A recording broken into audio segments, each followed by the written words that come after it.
Hey guys, welcome back. Um, Trying to get all these videos out. They'll get out by the end of the week for every lesson that is online for you. Um, just bear with me that it does take time to prepare and get everything ready. But if you have to wait for the video, or if you feel like you need to wait for the video, that's fine too, because we're not in any rush. Okay? So I do have my helper Morgan here today. Okay, so we are going to be working on science, your first activity today. What's the computer? Okay, he's going to answer his questions on the computer, so he's very excited about that. But we are going to start with your activity 1. This is page 1. We're going to read through and do some close reading with it together. All right, I'm going to have Morgan read the first paragraph. And then we're going to hashtag and do all our things that we normally do. Of course, obviously, we already know that this is informational. It's science. It's going to be informing us about something. It's the flow of energy in ecosystems. We can probably assume it's going to be about ecosystems, right? So if you want to jot that down, you don't need to, hon. Okay, if you want to, yeah, it's fine. And it is informational. And don't forget to put your name on all your papers. All your papers. Okay? So Morgan here is going to be doing his digitally and send it to his teacher just for like extra credit, since he's in 4th grade and this is 5th grade work. So anyway, just in case you were wondering. And if you're really bored, y'all could do that too. You can pull up your next grade level. Maybe start working on some of that. See if you can figure it out. So just ideas to keep busy, because there's nothing more to do really. All right, Morgan James, could I get you to read paragraph 1, please? No, this is more important. You can do that later. He's gonna do it anyway. All organisms in an ecosystem, right? Need energy to live. They get energy from their ecosystem. Many organisms get energy from each other. Organisms can be grouped by how they get energy. In this lesson, you'll learn about some ways that organisms interact with each other in order to meet their energy needs. Okay, so what did we hear? What word did we hear like a lot? What word did you hear a lot? Energy. Energy. So let's hashtag energy. ENERGY. Remember, you can pause at any time if you... Oh, wrong side. Sorry. Wait. No, I'm right. There I am. You can pause anytime if you need to copy something or you need to catch up. Okay? All right. I'm going to read the next paragraph, and then Morgan's going to take over again for the 3rd paragraph. So we're talking about producers. Plants use light energy from the sun to make food. An organism that makes its own food is a producer. Okay? Plants use sunlight, water, and carbon dioxide to make their own food. Okay? Algae and some bacteria are also producers. Grasses, shrubs, and trees are some common producers found on land. Algae are common producers in water ecosystems. What I would do, even though we know, because the subtitle says producers, I would put make their own food, because then we know that a producer hashtag makes its own food.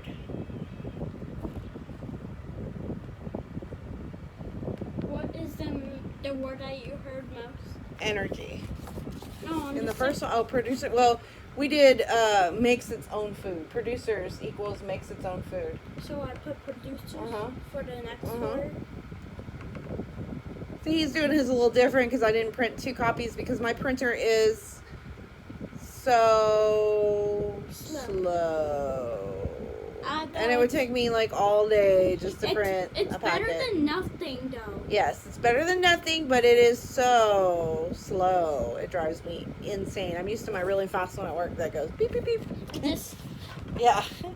All right, so Morgan, could you read the next paragraph, please? That's the last paragraph on the page. Consumers. Animals cannot make their own food. Instead, they get energy by eating other organisms. Any organism that gets energy by eating other organisms is a dead Oh. Consumers can be put into groups based on what kinds of deadly other organisms they eat. Awesome. Okay, so we know we're talking about consumers, and they have to eat other organisms. So what is the word that I most... eat other organisms. So what is the word that we most heard? Well, that's not quite how we're doing it, because consumers is your main idea, and then eating other consumers is what our hashtag is. Just put consumers. Sure. So they eat other organisms. Remember, pause if you need to. Okay. Alright, so we've done pretty good on this so far, and we're going on to the second page. I'm going to read about herbivores. Not herbivores, but herbivores. I'm going to do the next line. Okay, herbivores are consumers that eat mostly plants. Rabbits, cows, horses, zebras, and elephants are examples of herbivores. They get energy directly from producers. Caterpillars eat leaves. Butterflies and bees eat nectar, a sweet liquid made by flowers. The Texas state mammal, the Texas longhorn, is an herbivore. It feeds on grass and leaves and twigs of trees and bushes. So, I'm gonna circle herbivore because it's italicized, meaning it slants, and it's our main idea of our paragraph, and it's gonna be mostly plants, or eats mostly plants. Okay. Eats mostly plants. I circled herbivore, eats mostly plants. So far we've gotten producers, consumers, and now we're breaking down some of those consumers, which are the herbivores. They eat the plants. Okay? Alright. Ready for carnivores? Morgan? Can you read carnivores, please? Carnivores are consumers that eat mostly other animals. They are meat eaters. Most carnivores hunt and kill dead animals, and I'm just gonna add 2 extra words. Okay. With cranberry juice. The blood is cranberry juice, not blood. Okay. Anyways, carnivores that live on land, sharks, walruses, seals, and octopuses are some carnivores that live in water with cranberry juice as the blood. The Texas state reptile, the horned lizard, is a carnivore. It eats mostly ants and other insects with cranberry juice as blood. Okay, so he did throw in the cranberry juice. That's not true, because then that would make them an omnivore. So they are carnivores. Carnivores, we're going to circle that as our main idea. And they eat meat, or they eat animals. Okay, so I'm putting carnivores in my Okay, words I just like- put eat meat, because that's what they do. They eat meat. Look, Like carne asada? That's how I think of it. That's how I remember it. Alright, some carnivores do not hunt. They eat animals that are already dead. These carnivores are called scavengers. Most of the time, scavengers eat the leftovers from other carnivores. Vultures are scavengers. Turkey vultures, which we have a lot of down here, and black vultures are found in Texas. And you can see turkey vultures, they'll be in the road, like eating something that's been hit. and then the black vultures are like on that radio. Yes, tower. on that radio tower, the one by the library. Yeah, a little creepy. Okay, so we're gonna circle scavengers, and they eat leftovers. Ew. Yeah, not the kind of leftovers that I bring to work to eat for lunch, but you know.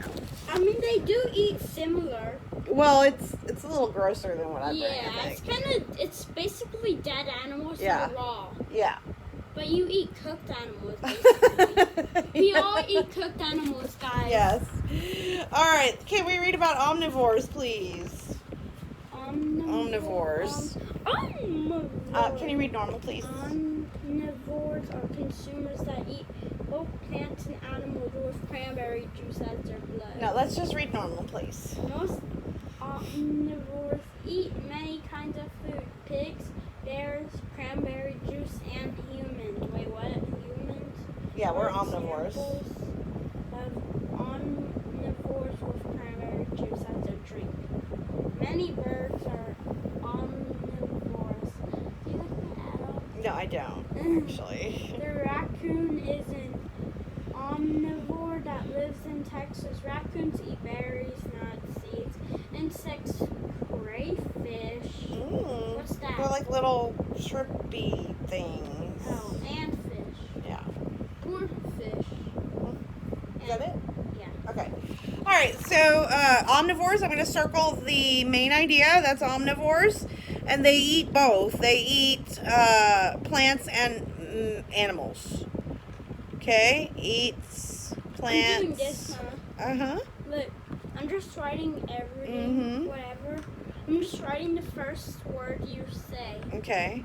Like the title. So omnivores eat plants and animals, and we're considered omnivores unless you're a vegan, and then you're What's a herbivore, vegan? a person that only eats like vegetables. So I'm vegetarian. yeah, well, vegans even more strict, I think.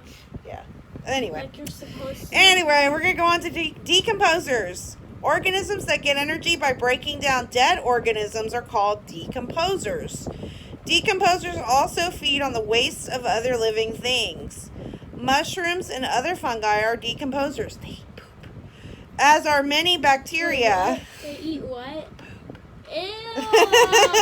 Guys, they eat Some poop. animals, such as earthworms and termites, can also act as decomposers. So I do not want to be a decomposer. You know why? Because That's gross. They eat poop. Yeah, but we're not going to put hashtag eats poop. We're going to put hashtag eats dead or breaks down dead organism. Break down dead Eats. organism. I'm just gonna put eats dead animals. Okay. Breaks down dead organisms. Wait, I should put this together. Okay. Decomposers. Now, Morgan's going to read the next one, and no more cranberry juice. Dead.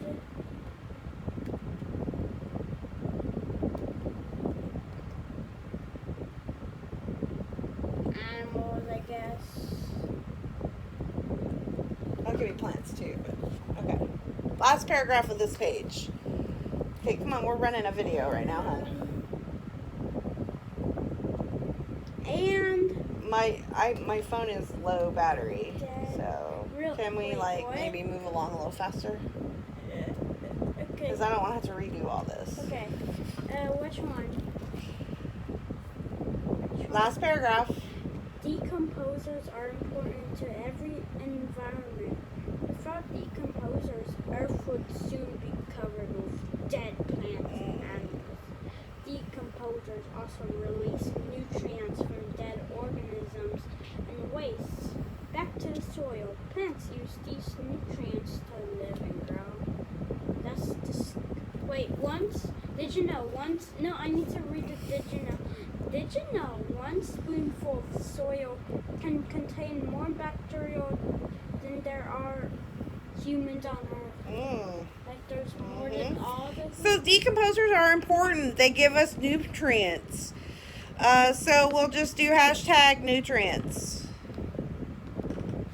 Hashtag nutrients. Yeah, that was pretty interesting. One spoonful of soil can have more bacteria than there are humans on Earth. So that's pretty Bad. wow.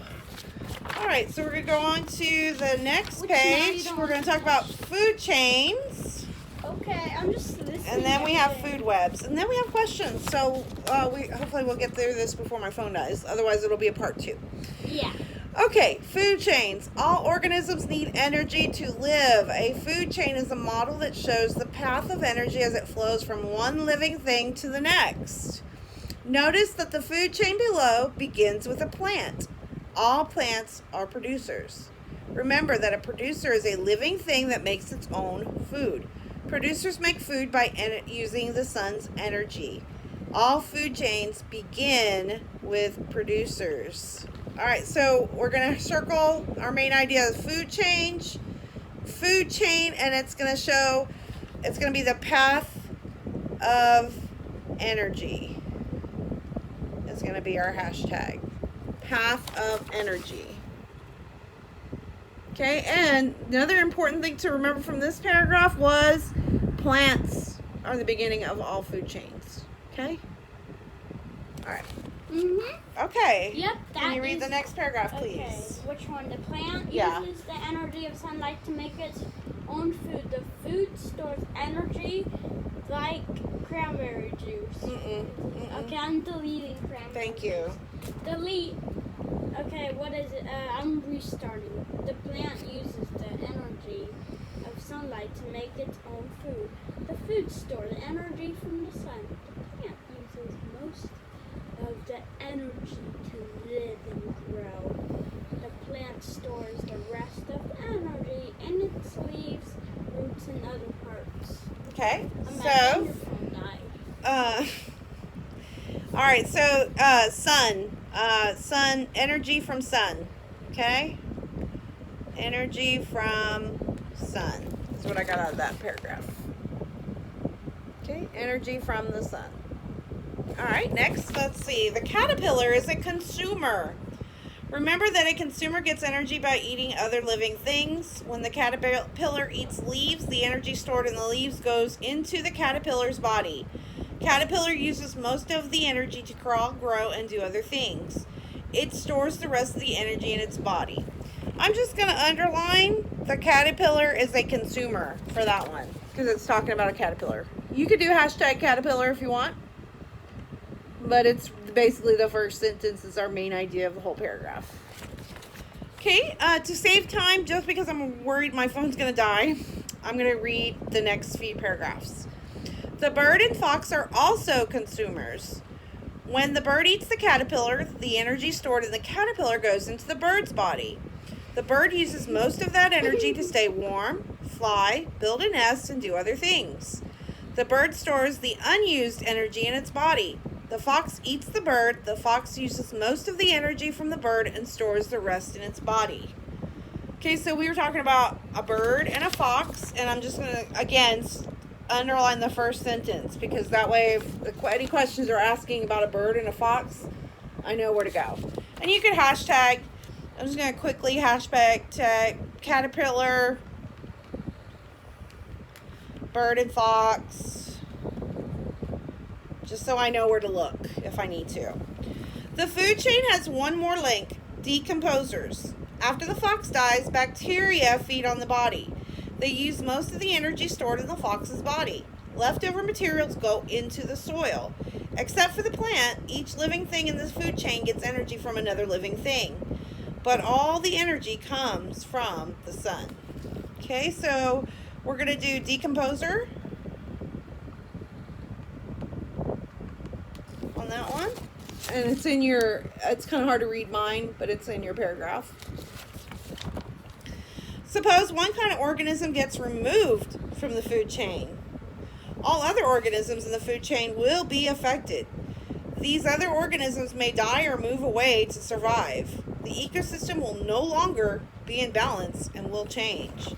So that's talking about balance, right? Like, let me show you on the food chain that they have up on top what that means. All right, so let's look at the food chain up here. Let's say we remove the bird.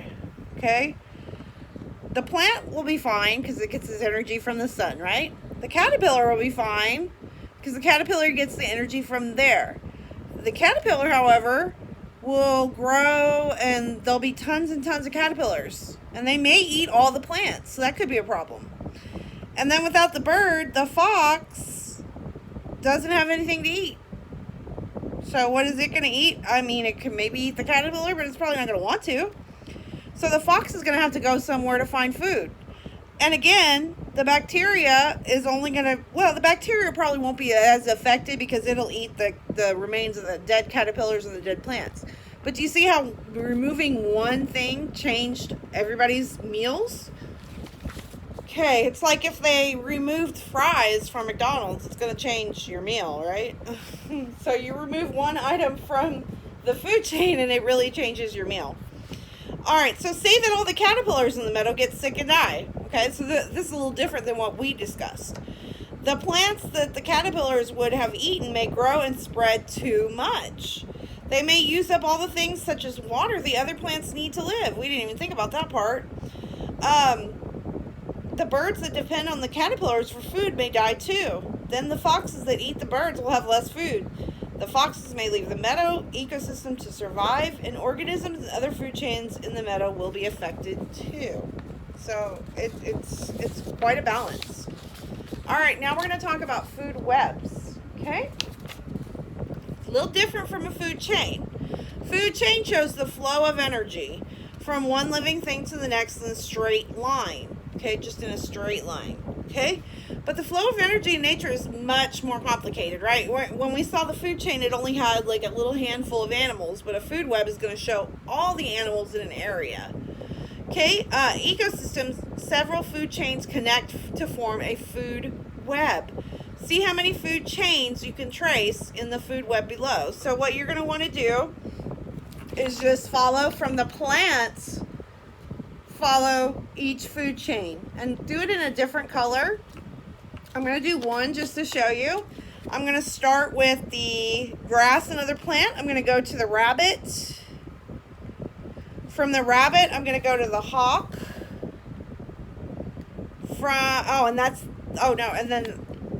Then if the hawk dies, it goes to the bacteria. So I did mine in one color. And then I could go again and do, there's several food chains in this little web. So you do the rest of them, okay? All right, so if you need to stop it, go for it. No problem. Okay. Well, he's going to do them later, but yeah. In this food web, the grasshoppers are not the only ones that eat the grass. The rabbits and small birds eat it too. They, in turn, are eaten by both foxes and hawks. The fungi and bacteria get energy from the remains of plants and animals after they die, and we already spoke about that. Let's see. You can also put your finger on any animal in the food web above and follow the arrows backward, and you'll end up where the food chain webs begin. Where do they all begin? At the What starts every food chain and food web? bacteria. No, bacteria are the decomposers at the end. What gets energy from the sun? Plants. Right, which are our producers. Very good. All right, and then on the bottom, that's where you can do your activity for activity 3. Was it 3 or 2? 4? I don't know. One of them, you can draw your food web and food chain. You can use this page and then the back of the other page to do it. That way you're not wasting a lot of paper. But we'll probably work on those together, or I'll show you an example of one that you could help you do yours. But of course, you don't want to do it exactly like ours. You want to do it differently. So we've done all the reading. Now we're going to go into the actual questions right here. Okay. All right. Wait. I had it backwards. So this is actually question number 1. So Morgan James is going to answer on his laptop. We're going to answer on here. All right. Number 1. What source provides the energy to begin the food web shown below? What does it have to be? A plant. So there's a cheetah, hyena, zebra, grass, acacia tree, or elephant. But our answer choices say A, plants, B, animals, C, decomposers, D, sun.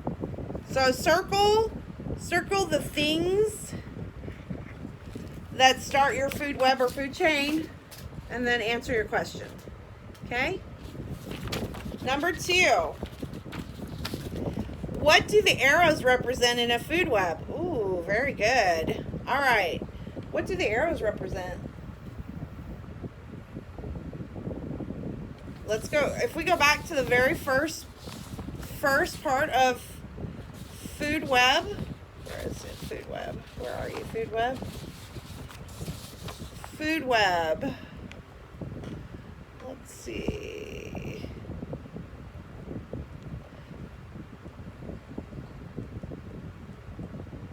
Food chains show the flow of energy from one living thing to the next in one straight line, but the flow of energy in nature is much more complicated. In ecosystems, several food chains connect to form a food web.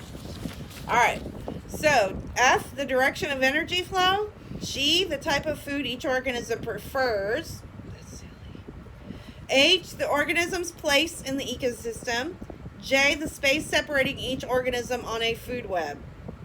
There's like two super silly answer choices. There's an ant. There's an ant.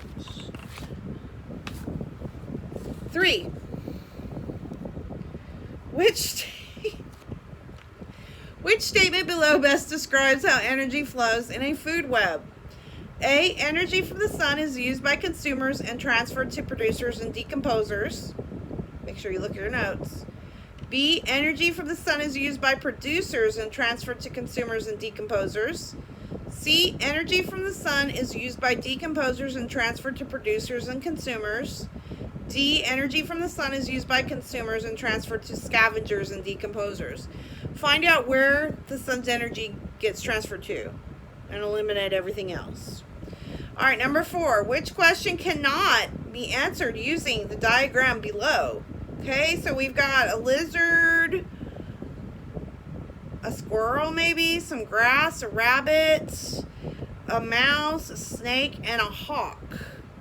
What would happen if one of the organisms was removed from the food web? So I'm just going to remove the snake from the food web. Okay, I just removed the snake and you see what would happen.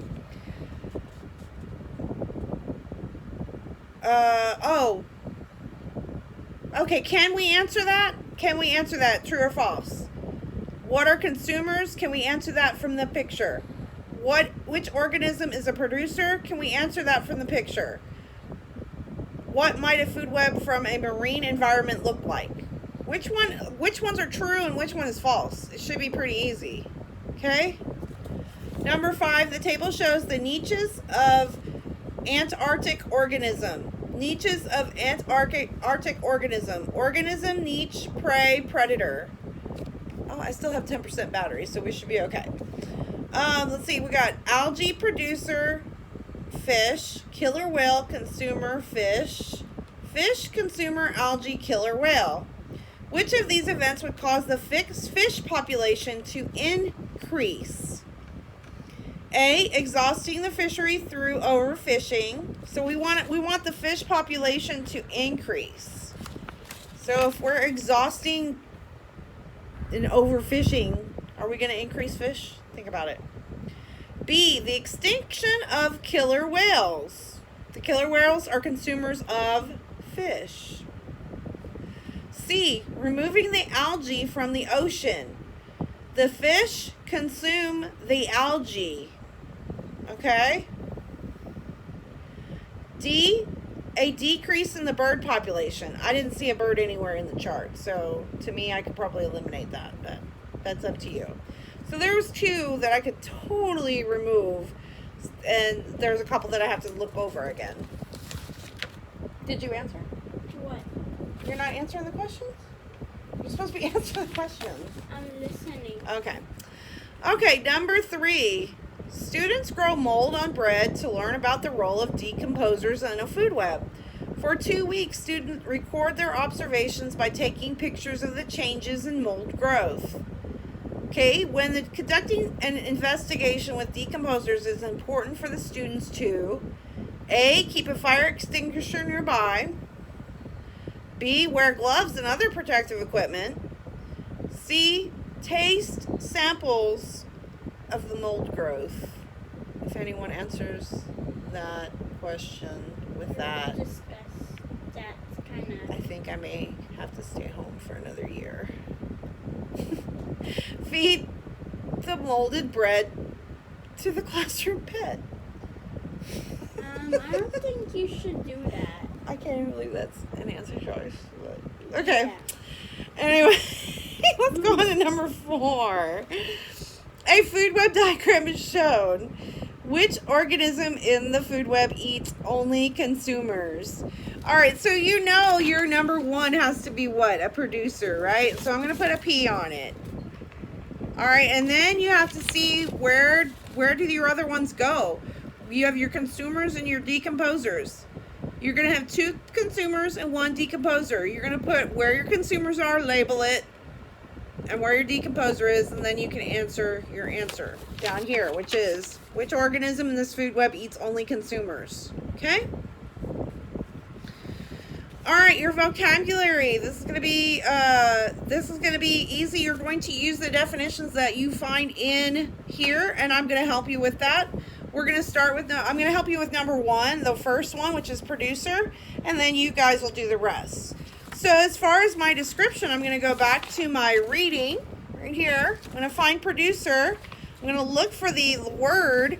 I'm gonna actually underline the whole sentence that the word's found in. And it's an organism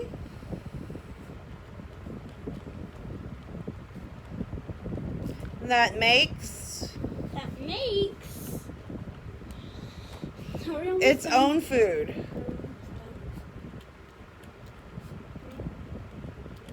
Even at home, that gets annoying. We're done when we're done. Usually I say we're done when the bell rings, but anyway. Okay, so anyway, your definition is, I don't need to keep it up here very long because it's in your reading, okay?